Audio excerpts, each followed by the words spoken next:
Ladies and gentlemen, please welcome Jon Voight.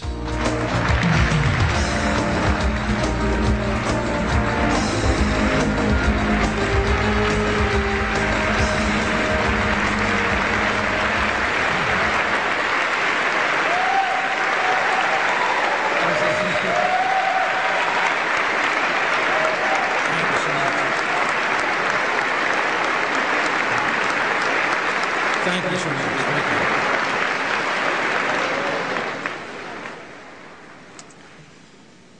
Do not tell me it can't be done.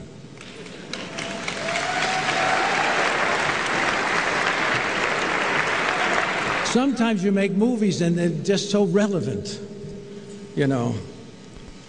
I gave a speech this morning to the National Republican Congressional Committee, and it was a success. Thank God. And I'm very honored to be here with you, and I'm very grateful for Paul Ryan's asking me to be here and trusting me to express myself. So I would like to, if I can, do a shortened version of that speech just as a calling card so you know, so the wider group of you knows where I stand. I started out by saying, I guess we're all gathered here today. And by the way, is this microphone good and everybody hears me properly? It's good?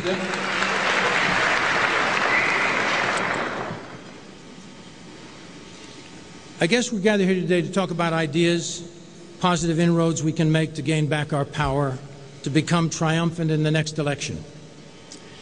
We certainly know that the Democratic Party thinks our voices have been silenced. They boast that they're the winners and we have nothing to say. Well, we certainly know how they won. Obama's path to the presidency has been thoroughly documented. We may want to look at some of those strategies as we build toward the 2010 elections. Certainly, at the outset, the Democrats fulfilled their mission to paint President Bush as a warmonger. And once they were able to reach all the youth in colleges, on the internet with this lie, painting him as the evil one, never giving him credit for keeping our country safe, once they established that, then it would be easy to bring in the one, as Oprah Winfrey crowned him. I'm also ashamed to say the Hollywood crowd was a big part of the tearing down of President Bush. And they had a great influence in bringing Obama in as well. Never mind that it was as clear as the nose on your face who Obama was attached to. Nothing seemed to matter. It was amazing to me how the media and the young generation were taken in by Obama's false haloistic presence and all his attachments to all the wrong people, Ayers, Wright, Flager, Alinsky, didn't matter one iota.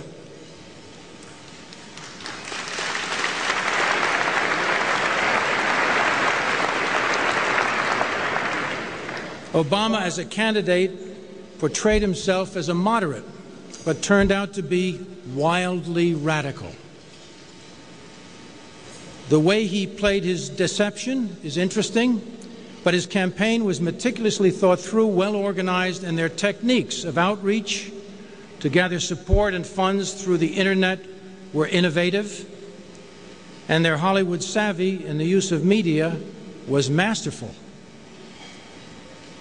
All their strategies should be carefully looked at to see if we might mimic them in a positive, legal way.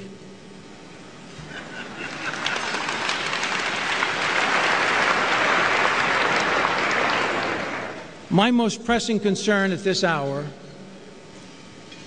is the safety of Israel.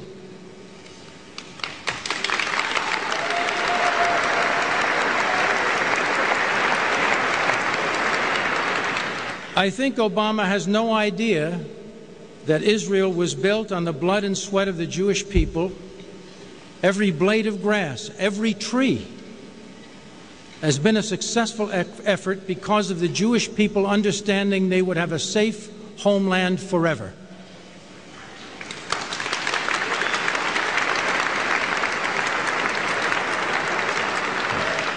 He could not possibly understand this, or he would know that the Jewish people have tried time and time again to give the Palestinians land and bring a peaceful solution.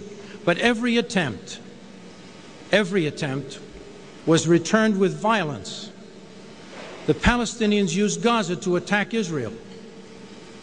As far as I'm concerned, their only agenda is to wipe Israel off the face of the earth. And he reprimands the Israeli people, Obama, like he's a professor and they're the school children.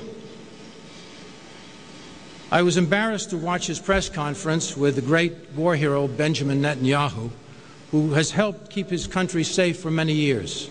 Obama sat there with complete arrogance that he is now the new American power, able to dictate what he thinks is best for Israel. So how worried are we supposed to be now?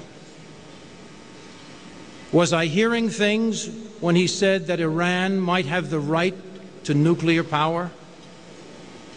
Are we supposed to be sitting and waiting, watching for the possibility of a new Holocaust? Who's going to take the responsibility to keep Israel safe? I'll tell you why this really scares the hell out of me, because everything Obama has recommended has turned out to be disastrous.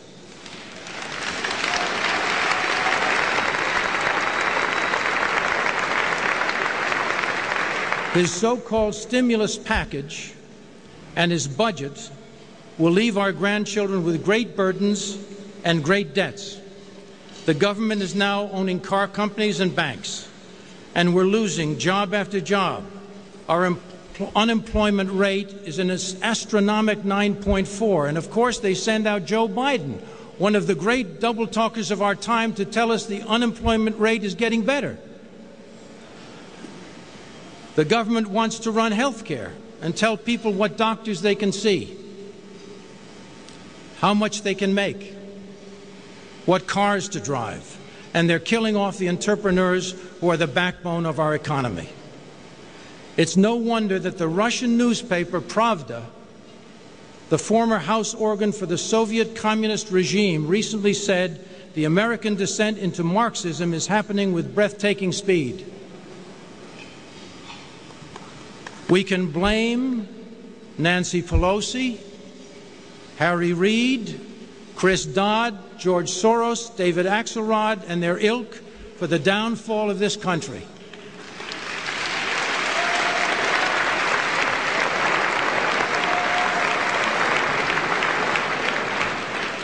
It saddens me greatly to think we were the great power for good in the world. We as Americans knew America to be strong, and we were the liberators of the entire world. We are becoming a weak nation. Obama really thinks he is a soft-spoken Julius Caesar. He thinks he's going to conquer the world with his soft-spoken sweet talk, and really thinks he's going to bring all the enemies of the world into a little playground where they'll swing each other back and forth. We and we alone are the right frame of mind to free this nation from this Obama oppression.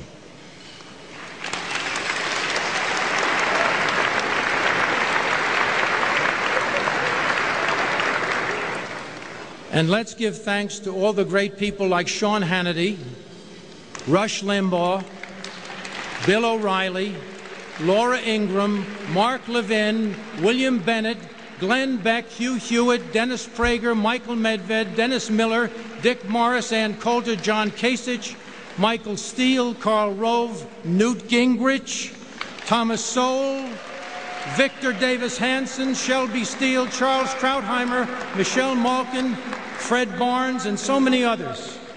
Let's give thanks to them for not giving up and staying the course to bring an end to this false prophet, Obama.